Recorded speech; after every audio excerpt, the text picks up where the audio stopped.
TeenSpeak. Empowering today's youth. The purpose of TeenSpeak is to allow teens a safe space to share stories and strategies around challenges and inspire other teens on how to meet their own challenges or make their mark in our world. Some of our guests may have done some inspiring things that may not resonate with everyone's views, be it personal or political. This is not a political podcast, and though we have our own personal views, our guests do not necessarily reflect our views.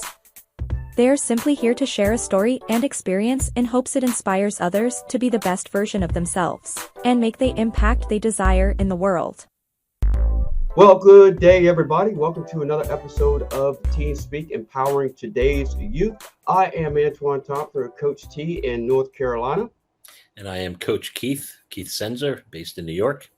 And we are youth empowerment coaches who provide a platform for young people to come on to share their struggles and, more importantly, the strategies that they've used to overcome those struggles. And today we have a very special guest with us today from California. She is a sophomore at Woodbridge High School in Irvine, California. And she is very passionate about social media activity. And we hope you will help us welcome Anvita Ambardekar to TeenSpeak, Empowering Today's Youth. How did I do with your name that time, Anvita? That was good. All right. Well, thank you so much for coming on with us. We're really glad to have you on.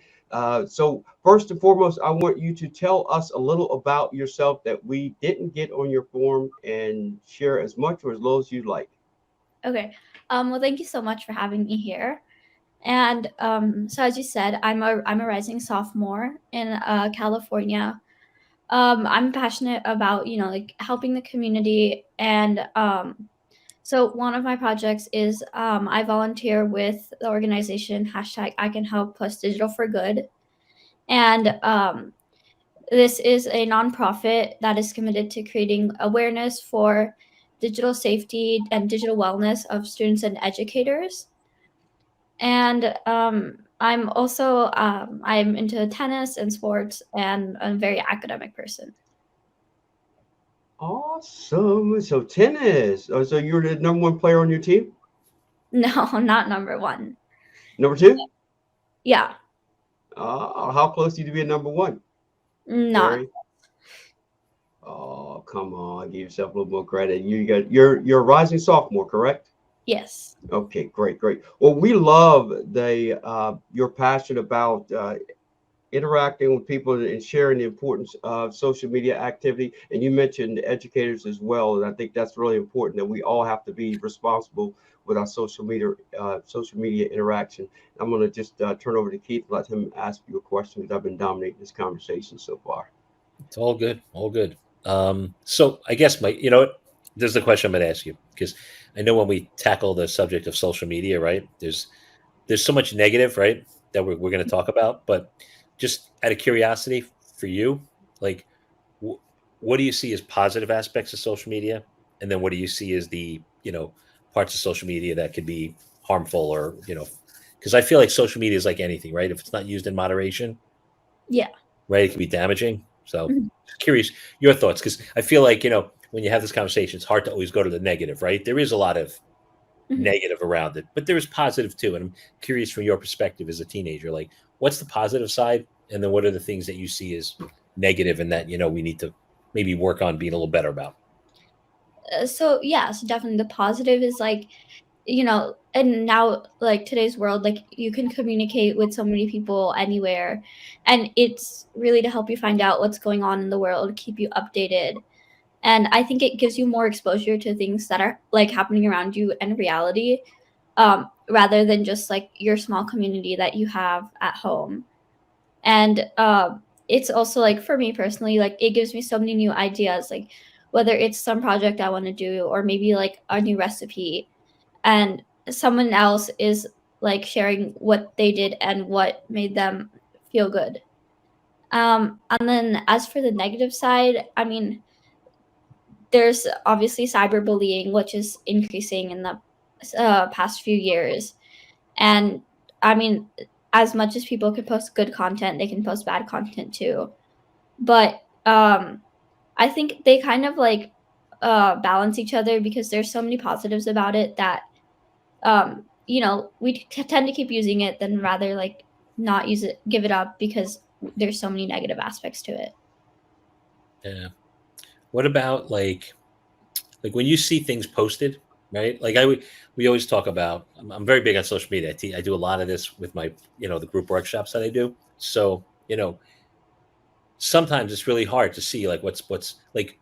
Not everybody posts the bad things going on in their lives, right? So everybody sees everybody's having fun, everybody's happy, right?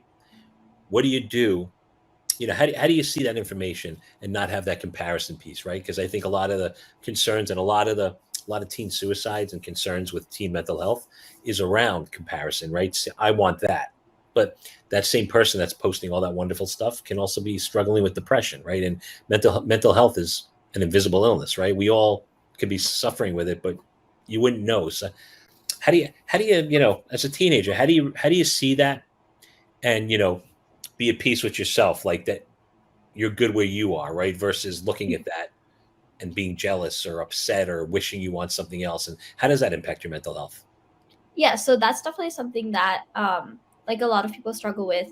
And I think that's one of the downsides to like social media is everyone's only posting the good parts of their lives, so it's not always exactly the reality of their life. And so when you start to compare yourself to them, you're going to think like, oh, like they look so much better than I am. They have X number of followers more than I do. But in the end, like that doesn't matter. Like you're your own person, and you want to do what's best for you, and you should be, as long as you're doing your best, like that should be enough for yourself. So personally, like for my mental health, like I try not to really pay attention to like what other people are posting or saying, and just like knowing that as long as I did my best and I think I did enough, like that's good. Like there's always something you can improve on, and I mean, you're no one's ever perfect, so it's fine if you mess up or make a mistake. Great attitude. Yeah, I think you're spot on there, and I think one of the other aspects of that, Anvita, is that you can look at somebody that's sharing something that's positive, and you can pull from that and use it for your own good, as opposed to feeling uh, envious, if you will. Way somebody looks at what they might be doing, is you can use it as motivation for yourself. Say, hey, I want to be like that. What do I need to change to get better? So I think that's one way of looking at social media, as a way to utilize what other people are doing to make yourself better, as opposed to just comparing yourself. Would you agree with that? Yes, for sure. Yeah, absolutely. There was I went to the website. It's kind of getting ready for this, and right on the home page, and I put this. I'm gonna pop this on the screen for those that are watching this on YouTube. This just popped out at me, and I love this. Decreased online drama equals decreased school discipline. And I think, if I'm not mistaken, this would equate or would be relevant to online bullying to some degree, would it not? Is that kind of part of what this means? Yeah, so as an organization, we're really focused on trying to like lower the rates of cyberbullying and just like online abuse, because that's really been growing in the past few years. And like nowadays, like over 50% of people have, or not people, children have like experienced cyberbullying at least once. And this like and suicides and like mental health disorders related to some type of cyberbullying are like very high in the US. So we work to like kind of bring awareness for this, and how to deal with situations like if you know you're being bullied online, or if you're getting an inappropriate message. Yeah. I have a question. By the way, it's funny when you're saying children, right? Adults too. Yeah. Yeah. Right? It happens to Yeah. adult, especially with the political climate. Somebody posts something that they believe, and all of a sudden they get attacked. So it happens everywhere. That's the one thing social media has opened up. So I have a different take on social media. Not so much for the posting, but so I call like devices and social media, right? Anything that gives you access to it, I call them weapons of mass distraction, right? So for you, like, you know, and maybe not anymore because you're so super aware of this and it's something important to you, but have you ever had a situation, or do you ever notice how it becomes a distraction, right? Like you have your phone sitting, like do you leave your phone sitting next to you when you're doing work? And every time you get a text or an alert, are you checking it? Like, do you ever notice that? Or are you pretty good about putting it aside? Because I always say, like, when you have it near you, right? Like, it takes a while to get going, right? Like when you sit down to do work, till you get in your zone, right? It's like you got to put your foot on the gas before you can go to 60. And then you're cruising at 60 miles an hour. And then all of a sudden this text goes off. And now you got to turn the engine on again and start all over again. And it takes a lot longer to get work done because the distractions keep kind of almost like dumbing you down. Like you got to start from the beginning. So have you ever noticed that with you? And if not, like, have you noticed with other people? Like, what's your thoughts on it? I'm just curious. So I didn't really get a phone until I was in like 8th grade. So up until that point, it wasn't an issue. And I don't really have much social media or anything of that sort. So I'm not really addicted to my phone, but like I tend to like have this thing where if I like see a message, like I like feel this urge to respond to it right away because like I've seen the message and I don't want to leave it like unresponded. And that's kind of like one of my pet peeves, like when someone doesn't respond like very fast. So that's the only kind of thing. So like if I'll check every so often for like a message or an email or a DM or something like that. But do you notice, does it have an impact on you? Like when you're doing work, do you get distracted by it? Occasionally, like if like, like if you reply back to someone and they're online and then like you start having a conversation. But other than that, I am usually like stick to my work. And then after I finish it, I'll like check my phone. So here's one for you, Anvita. I got one. I did this with some kids about a year or so ago, asked in a group setting, we're asking some questions. And I asked them this question is when somebody, let's just say you're not busy and you get a text or a DM and it's from somebody, but you don't reply right away, right? Have you ever done that where you could reply right away, but you don't? I mean, like sometimes I guess like if it's going to lead to like a long conversation or like if it's something that I need to think about or don't know the answer right away, that's usually the only times. Okay. The only reason I asked that question, you're going to love this. So when I was asking kids this question, I'll say, so sometimes I'll text you guys and you won't reply right away. But when we take breaks, the first thing you do is you grab your phone. So the reason I asked the question is I'm going, okay, you saw my message, but you decided not to reply. And what they told me was, this is quite interesting. They said, well, sometimes we don't reply because we don't want you to think that we're not busy. Was one that was the first one because they don't want you to think they're just sitting there waiting to get messages, right? So I'm like, okay, I'll give you that. I said, well, what about when your parents text you? How quick are you to respond? And it ranged from a couple of seconds to a couple of hours. So I'm asked a question. I guess I'm just kind of adding that to just kind of let you know everybody. I'm sure everybody utilizes social media differently, more specifically with instant messaging, and it is that sense of being important for some people. They want to feel like I'm too busy to respond. That's why I didn't respond. But we think about responsibility. Social media and electronic devices are also a way to be responsible and accountable. And I think that that's one of the things that your organization probably helps with too. It's a responsibility aspect of communicating with people. Yeah, definitely. And I mean, personally, like I will, like I said, I'll usually respond to a message as soon as I see it. But that necessarily may not be for, like an hour or 2 hours because I'm not constantly checking my phone. And like if it's on silent, I don't always hear it. Yeah. So I have a question. And of course, Coach T knows I'm always going deep with this stuff. So, when you think about what you see, right? Like a lot of what you see on social media kind of influences what you believe, right? Yeah. In many ways, right? So like what strategies or what would you say to other teenagers out there listening? Because like this is something you're involved with a non-for-profit. So you get it, right? And you understand, right? But what strategies can you offer to other teens out there about, when you hear something like, finding a way to validate it, just making, just because it says this is what's going on and this is true doesn't always mean that's the truth, right? There's always three Yeah. sides to every story, right?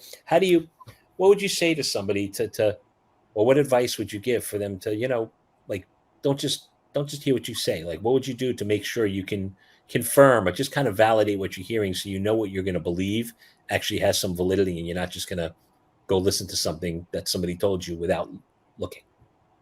Yeah, so like obviously like there's people spread so much like rumors or fake news on social media or even like news channels, news sites.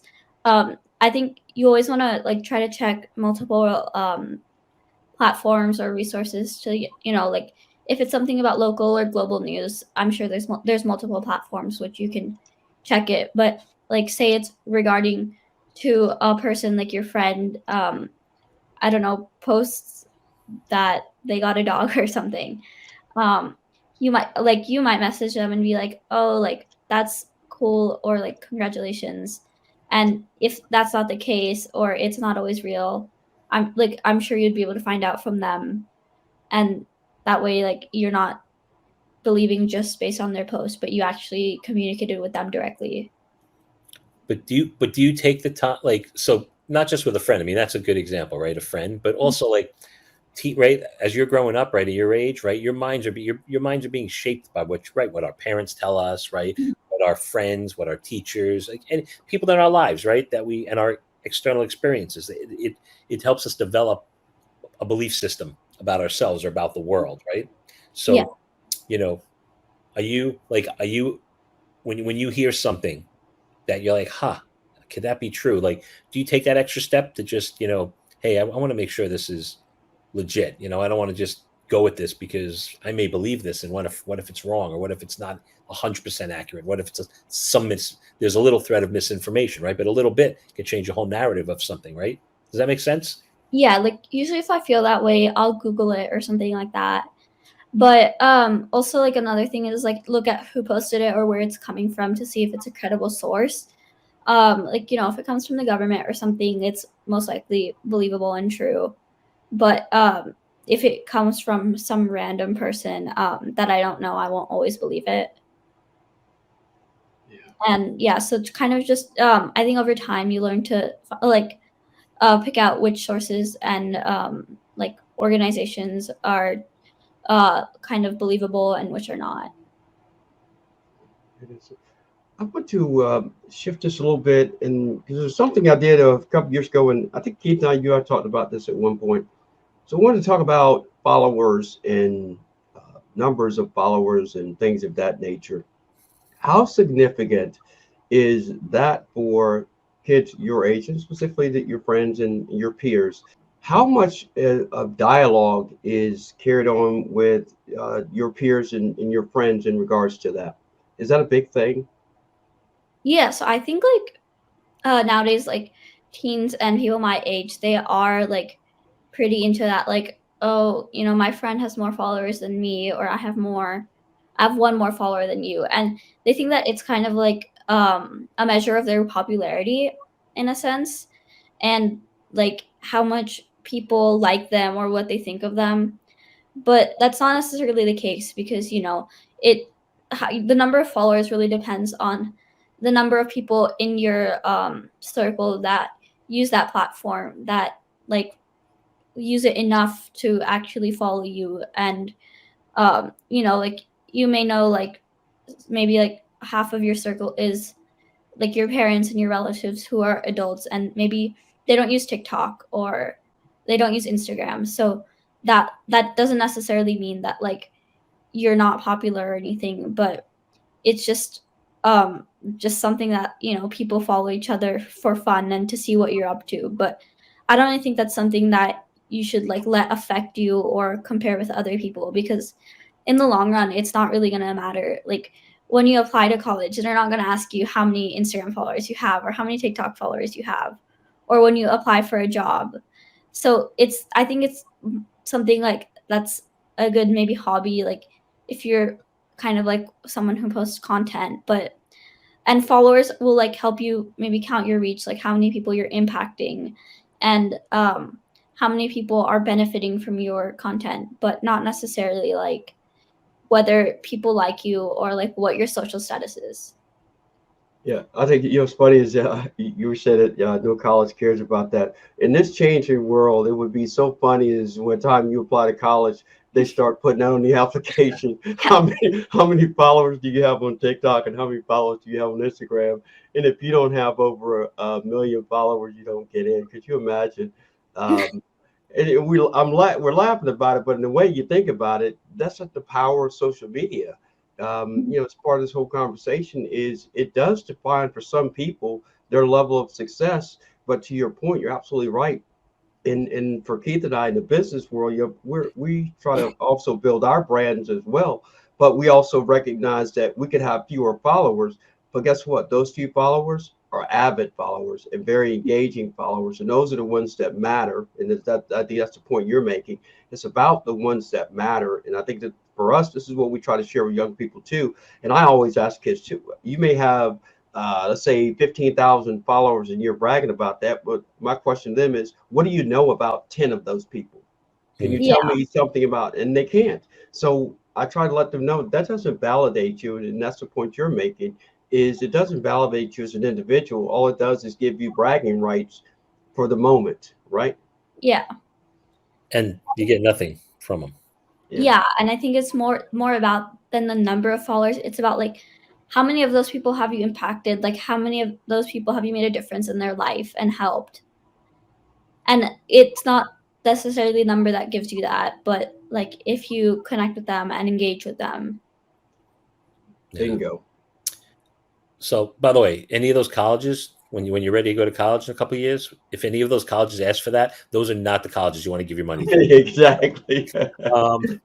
But sorry, I had to make a joke about that. So, another question, right? Just kind of on a similar topic, but something I've seen happen often, and I'm curious your thoughts on that. Like, so I know some teens, Coach T was talking about validation, right? So a lot of people self-validate through social media, right? So they'll go make a post, and if they don't get enough likes, they'll take it down, right? Mhm. Even though it might have been a really, like you were talking about impact, right? Like it's about the impact you make, right? Like sometimes I post things, I don't get a lot of likes, but I'll have one or two people like, wow, that really resonated with me. Like for me, that's what it's about, right? I made an impact. So I see a lot of teens will post something, but if they don't get the amount of likes they want, they'll remove it. And that when that happens, I always tie that back to self-validation. Like if you're removing that post, what are you saying? You're saying like, oh, my well-being or my self-worth is based on what other people think. When I say stuff like that, what does that make you think? Or how would you respond to that? Or So first of all, like I don't think like social media should definitely like not be used for self-validation. Like if you put up a post, you're putting it up because you want to share with your friends and whoever is looking at your social media, like what's going on in your life and maybe something happy that you did, some great moment. And it's like I don't think you need validation for that because you should be content with the fact that you did something that made you happy or you achieved something with a lot of hard work. And and maybe like if for an organization like us, if you're putting up a post and if you were to take it down because it doesn't get enough likes, you don't know that 2 weeks later somebody might come back to that post and it might help them. And maybe if you're putting up your own happy memory, 2 years later you're going to scroll back down to that and you're going to remember that, oh, this happened and it was a great time. So like don't let your likes or your need for validation like change your own opinion of what you should do. Like if you do something, like stick by your decision because you made it for a reason. great advice. So what you're saying is that when we post this on YouTube, if we only get one like, I shouldn't delete it to keep Yeah. up. Oh, okay. Well, I don't think that's going to happen. I'm just saying it. But you make a valid point because I've done this. This is recently too, because Keith mentioned I started repurposing a recording I did a couple years ago, and Keith was mentioning about with the kids. Well, I did a couple years ago, but I'm repurposing and putting it back up, and I broke it up into sections. And one of the ones I posted, I was like, man, this is one that's gonna resonate with people. It's gonna go great. So I think I put 3 of them up. The one that I expected to do well didn't do well. And the other 2 I didn't think would do as well did. So I think the point here too is it's not about what we think, it's about the message in what you're putting out there and who it's going to resonate with. And that's when I realized it's not about me. It's about the content that I'm putting out that I'm trying to help people with. And to Keith's point, you may not get a lot of likes, but if he's getting a comment along with that one like, he's made a difference. And that's what the work that we do. All we want to do is impact one person. We can impact one, we go for 2. If we can get 2, we go for 3. So I think that you make a very good point there. Yeah. And we're going to get at least 3 likes on this. You, me, and Antoine. So we're good. No. Hey, my wife's going to like this thing too. So my wife. So we're up to 5. Yeah, No, we're up to 5. We'll, as an organization, we'll share this with our whole platform, so we'll get a lot more. That's awesome. That's great. That was great.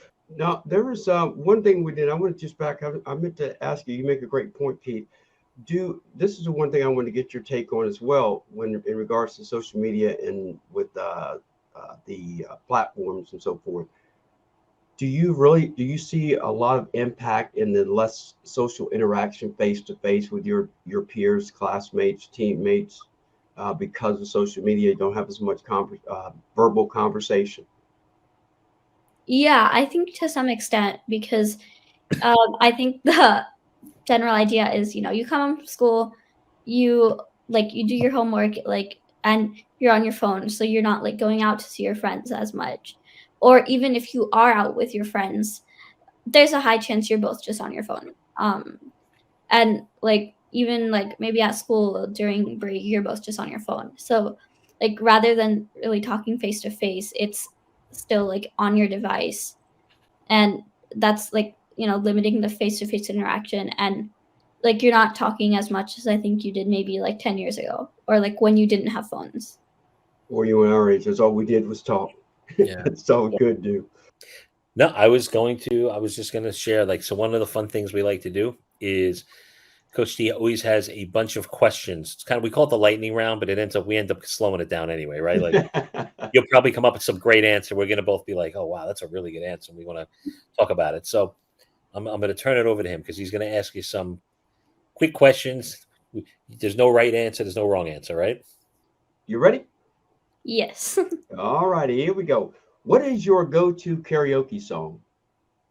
I'm not really a karaoke singer. I don't sing. I have no idea. You don't have it? Okay. All right, no problem. Like I said, there's no right or wrong. You're good. How about your happy song? Yeah, what's your happy song? What's your favorite song? Maybe just any instrumental music. Instrumental? Yeah. Okay. All right. Cool. So you don't like singing. I like that. Can you sing? No. You're quick on that one. All right. So next question: if you could have any superpower, what would it be and why? Maybe time travel, because I think you can go back in time and learn from the mistakes that were made, because history repeats itself. So if you learn from the previous mistakes, hopefully you can make it better in the future. Good answer. Right. What's the most adventurous thing you've ever done? The most adventurous thing I've done. A couple of hikes that I've done. Okay. Hard hikes. All right.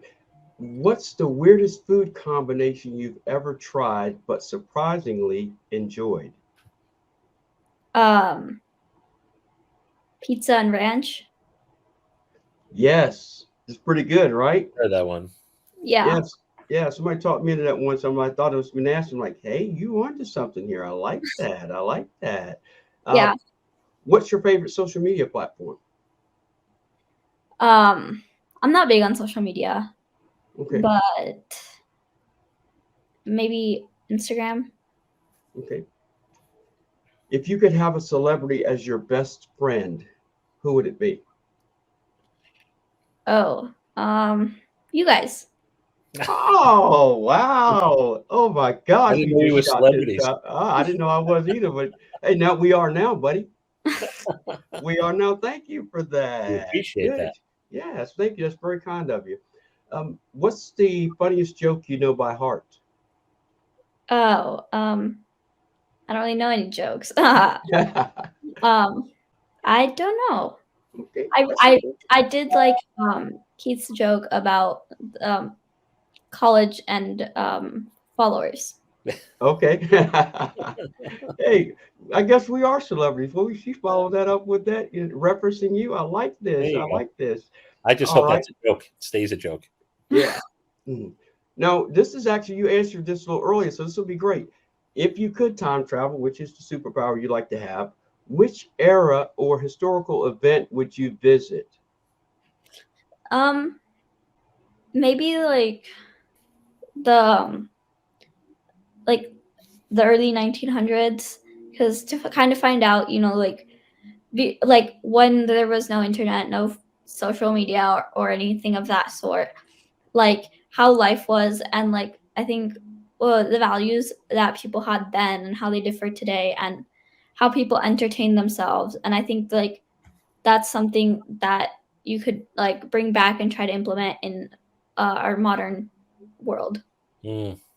Well, I hate to break it to you, Keith. I know he's about to say something. I'm going to tell you right now. You can just go back to the 60s, right, Keith? My kids once, I'll never forget. I had this conversation with my kids, and they were like, "What was it like growing up in the?" Because I grew up in the '80s. I mean, like that's when I was in my teens. And I'm like, "Oh, very easy. Give me your phone. Give me your laptop. Give me your gaming device." Like, really? I'm like, "Yeah, that was it. I came home from school. I went and played ball, hung out with my friends, face to face interaction. There was no Discord or talking online or having gaming friends. There was none of that. It was a whole different world. And by the way, I think it's great that we have this technology because it does bring people together, right? But again, everything in moderation, right? If we do it too much, we lose that human touch. Yeah, for sure. So I just wanted to ask you: is there anything else like you want to share?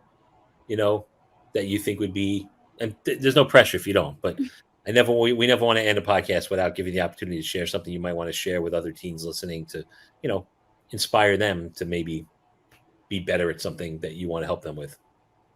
I would just say that, like be yourself, and you're enough. Like don't compare yourself to others. And like there on social media there's so many like other amazing kids doing things out there that to support them. Like if you're trying to like rather than follow some random influencer, try to like follow those who are making a difference and helping their community. And just like keep your life in balance, and don't spend too much time on social media. You just said my three favorite words. You are enough. Yep. Say that all the time, right, Antoine? You do that, and then you also stole mine too. Is about being yourself.